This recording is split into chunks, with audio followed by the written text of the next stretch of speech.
Hello, everybody. Happy Labor Day. Welcome to Marriage Moment. I'm Jason. This is Renee. We have a quick video today to send out to you. Just want to remind everybody that we are not marriage experts, not marriage counselors, but do love investing in marriages and seeing marriages grow and flourish and be as good as they can be. I want to apologize for last week's video. I guess the sound was kind of wacky and wonky, so hopefully we've got that fixed on this video. If not, just turn it off. Let me know. That'd be fine too. We have been going through these two books, For Women Only, For Men Only. Whole lot of really good research and insight. The For Women Only is for women only, to give women some insight into their man's way of thinking and way of existing and just all that we are. And today we're going to finish with For Men Only, which was written for men only, so that we could get some kind of idea what's going on in our ladies. And this is the last one. In this one, we've got 2 more weeks of the For Ladies Only. But this is a short one, but I think a pretty profound one. Yeah, I do too. So what do we need to know? So the little subtitle on this last chapter of For Men Only says, "What the woman who loves you the most wants you to know." The woman who loves you the most wants you to know, and it's probably not what you think. Yeah. That's what the research said. You know, they asked thousands of men, what do you think the woman you love most wants you to know? And almost none of us got it right. Yeah. So he ended up going through, and since they've updated this and revised this book recently, they had lots of emails from people who have gone through the books, read them. Sometimes it's just one spouse that reads the book and wants to make some changes. And so they went through all those emails, and as he was reading, he said he was shocked at what main answer was given over and over. And we'll get to that in just a second. But one of the things that he noticed was people were emailing when they finished the book and were shocked at what they didn't know about their spouse. Didn't know that they didn't know. And how if they just did a little bit of change and just had a little bit of understanding, how that had already changed for the better in their marriage. Just by understanding? Yeah. Just by gaining a little bit of knowledge? Yeah. So that was interesting to know that. And so I think the bottom line for this ending of this book was that I, as the person in our marriage, have the power to either destroy my marriage single-handedly, or I can change some things about myself and gain understanding, and I can build up my marriage. Yeah. I was thinking about that statement, and when we say I have the power to destroy my marriage, I think most of us think of this big event, this big cataclysmic thing, an affair, a crisis, something like that. And the truth is, that's not really what we're talking about. When we say I have the power to destroy my marriage, you destroy your marriage one decision, one small misstep at a time. It's time after time of those repeated mistakes, repeatedly not understanding, repeatedly not giving attention to, being intentional about. That's how you destroy a marriage. It's kind of like water eroding a foundation. It doesn't all happen at once, but it happens slowly over time, and before you know it, it's destroyed. So that's what we're talking about. It's not a big cataclysmic event that destroys your marriage, but the slow, painful death of a marriage that you can cause, or You can change. you can change. So I think this is very hopeful, this profound part about this chapter that talked about, I suspect that there are couples who only one spouse is interested in gaining understanding and wanting to change and wanting to see, to build a better marriage. That's pretty common. Yeah, I think that's pretty common.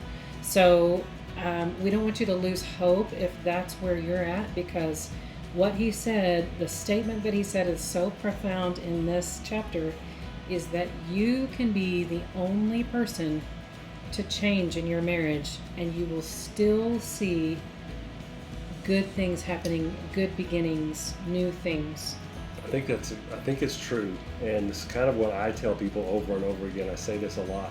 I don't do a lot of marriage counseling anymore, but when I did, I would say all you have to do, if all one of you has to do is change. Yeah. You're trying to make the other person change, but you can't. I can't make you change. I can make our marriage change by changing me.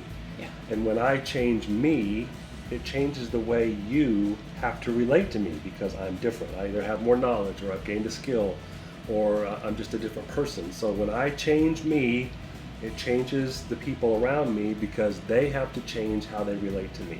So if you find yourself just really struggling with your marriage and thinking, oh, if only he would do that, if only she could do that, that's not the answer. The answer is, I look inside me and I figure out what can I change about me, and when I do, it changes the way you relate to me.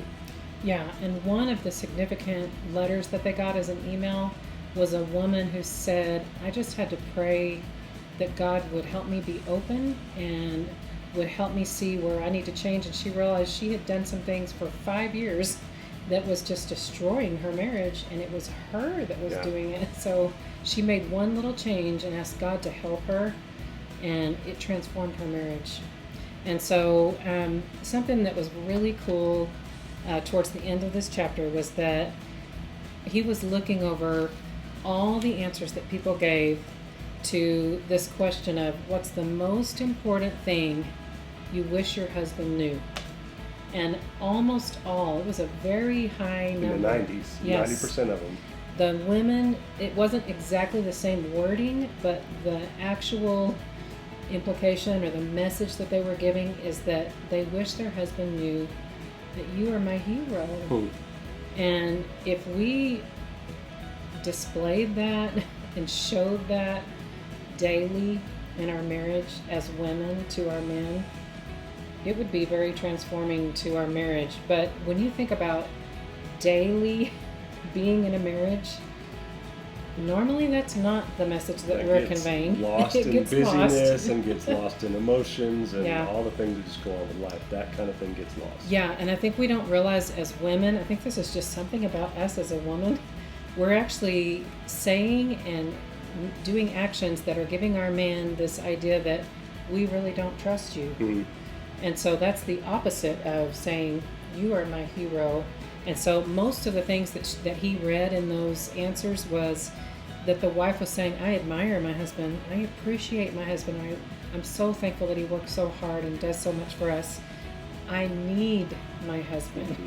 I'm grateful for our marriage and for my husband, and that he makes me happy daily. Yeah. But it's really hard for us to convey that and actually say that in the dailiness of marriage. But it's important to figure out how to say that, because when a man knows that you feel that way about him, he will try to rise to that. Yes. That's just in our nature, that if the person we love the most really admires us, values us, tells us that, we want to rise, that we want to be better. Yeah. Just by knowing that. Yeah. So figure it out. Yeah. And so basically, that's what this conclusion was in this book for men only. And I think I want to end this part for this one just reminding us as married people that our marriage is our most valuable possession over everything else that we own. And when we begin our day and our week and our month and our year with that mindset, it just changes our words and our actions and what we do. Yeah, if you've been watching any of these videos, we say that a lot, because that's really the foundation of, if you want your marriage to improve, if you want your marriage to be all that it can be, you have to have that underlying foundational thought that it is the most important thing I own. It's not my house, it's not even my kids, it's not anything I own. The most important thing in my life has to be my marriage. And when it is, you'll do whatever it takes to make it good, make it great, and it should be good and great and fun. God designed it that way. Yes, He did. Well, that's it for men only. Next week, for women only. We've got 2 more weeks of this, and then we'll figure out where we're going from there. Thank you for taking the time to watch this. Thank you for investing in your marriage. If you are not a subscriber, we would love for you to be. Just push the little subscribe button. That really does help us out. Other than that, I hope your Labor Day weekend was great. I hope your work week is great. Hope your marriage is great. Bye.